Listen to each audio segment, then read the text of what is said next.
A origem do conflito no céu é o tema da nossa lição de hoje, 25 de fevereiro de 2025. Que bom que você está aqui para ajustar a palavra de Deus.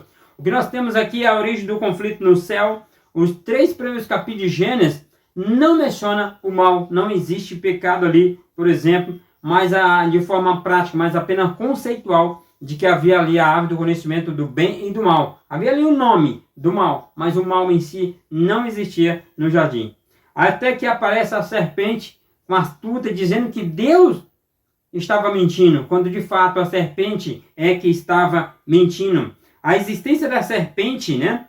E a mentira que ela dizia mostra a realidade do mal. Assim no Éden, antes da queda, o mal já se manifestara. E a gente vê muito bem Apocalipse 12, versos 7 a 9, quando fala dessa guerra que houve no céu. E Satanás, ali usando de mentira, ele consegue conquistar uma parte dos anjos para ficar do seu lado. E houve guerra no céu, ele foi expulso de lá. E provavelmente, quando ele é expulso, Adão e Eva é comunicado. Adão e Eva sabem de que poderia acontecer e Deus certamente alerta desse conflito, dessa guerra, desse inimigo que surgiu ali.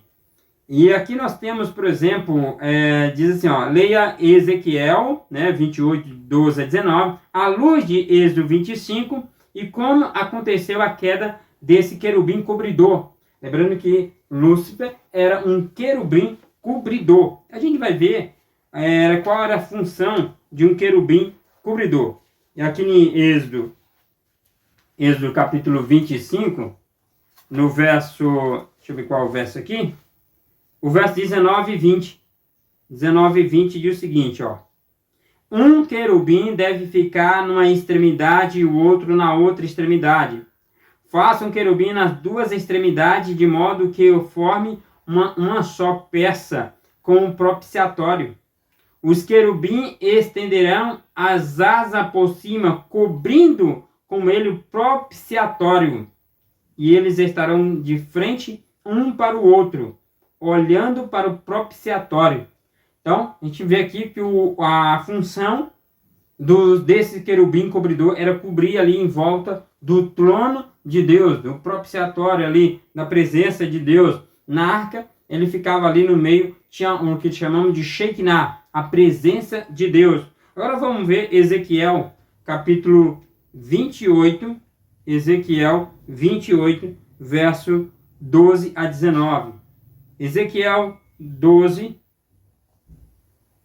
versículo 12, 28, versículo 12, diz o seguinte, ó, filho do homem, faça uma lamentação sobre o rei de Tiro e diga-lhe, assim diz o Senhor Deus, você era modelo da perfeição, cheio de sabedoria, perfeito em formosura. Você estava no Éden, jardim de Deus, e se cobria de todas as pedras preciosas, sarde, topázio, diamante, berílio, ônix, jaspe, safira, cabúculo, esmeralda. E os seus engates, ornamento, eram feitos de ouro.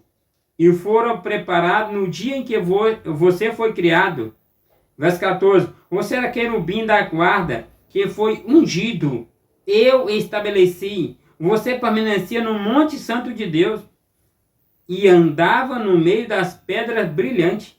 Você era perfeito nos seus caminhos, desde o dia em que foste criado, até que se achou iniquidade em você. Isso na multiplicação do seu comércio, você se encheu de violência e pecou. Por isso, ó querubim da guarda, eu o profanarei e lançarei fora do monte de Deus. Eu o expulsei do meio das pedras brilhantes. Você ficou orgulhoso por causa da sua formosura, correspondente à tua sabedoria, por causa do teu resplendor. Por isso eu lancei-te por terra, e coloquei diante dos reis para que os contemple. Verso 18. Pela multidão das tuas iniquidades, pela injustiça do seu comércio, você profanou os seus santuários. Por isso fiz sair do meio de ti um fogo que os consumiu, e o reduzi a cinza sobre a terra, e aos olhos de todos os que os contemplem. Verso 19. Todos os que conhecem entre os povos se espantam por causa de você. Você se tornou objeto de espanto e deixara de existir para sempre. Deixara de existir para sempre. Deixa muito claro o orgulho de Satanás. O mal teve origem com um querubim cobridor que vivia ao lado do trono de Deus e era perfeito. Então, assim, Deus fez um anjo perfeito, mas com liberdade para escolher, para poder amar. Porque a gente já aprendeu nas lições anteriores que somente quem é livre pode amar. Ninguém pode amar forçado. E o que nós entendemos é que esse anjo decidiu se rebelar contra Deus.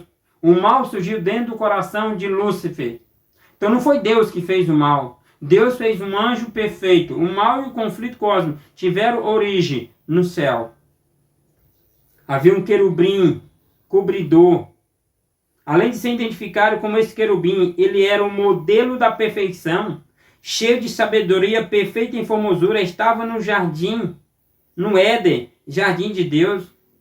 É o que diz o verso 12 e 13. Nenhuma dessas coisas poderia dizer a respeito de um homem, a não ser de um anjo. Por isso que esse texto, apesar de falar do rei de Tiro, também se refere profeticamente a Satanás. Entende? A Lúcifer. Outra coisa é de que luz, Isaías 14, verso 12 a 15, lança sobre a origem do conflito. E aí nós temos Isaías, ele dá mais clareza sobre esse assunto. Isaías 14, versos 13, deixa eu analisar aqui de novo.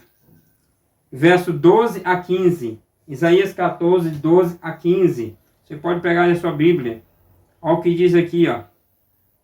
Veja como você caiu do céu, ó estrela da manhã, filho da alva. Veja como foi lançada por terra. Você que debilitava as nações. Você pensava assim, subirei ao céu, exaltarei o meu trono acima das estrelas e me assentarei no monte da congregação, na extremidade norte. Subirei acima das mais altas nuvens e serei semelhante ao Altíssimo. Mas você descerá ao mundo dos mortos, no mais profundo do abismo. Mais profundo do abismo. Um ser celestial encheu-se de orgulho, desejou ocupar o lugar de Deus. Por isso ele foi lançado. Era a estrela da manhã, filha da alva. Decidiu se exaltar e se tornar semelhante a Deus. Ele ficou orgulhoso por causa da sua formosura. Lúcifer, ele foi se corrompendo cada vez mais. Diz aqui, o que deveria tê-lo levado à glória, o Deus que havia lhe dado a beleza. Ele deveria glorificar a Deus pela sua beleza, mas não, ele se exaltou a si mesmo. Contudo, ele se encheu de orgulho.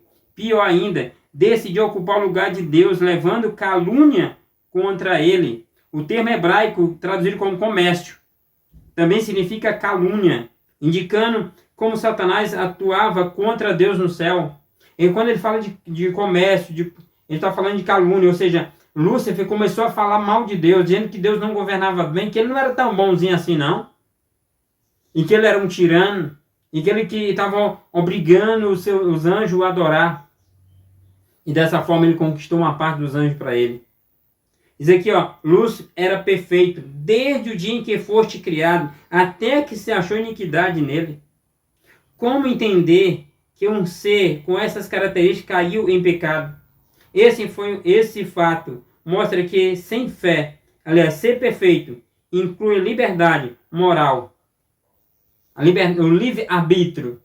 Então, assim, ele era perfeito, mas para ser perfeito precisa ser livre. Para ser perfeito, para poder amar, tem que ser livre. Ele era livre. E ele, dentro do seu coração, decidiu ir contra os ensinos, contra a vontade de Deus.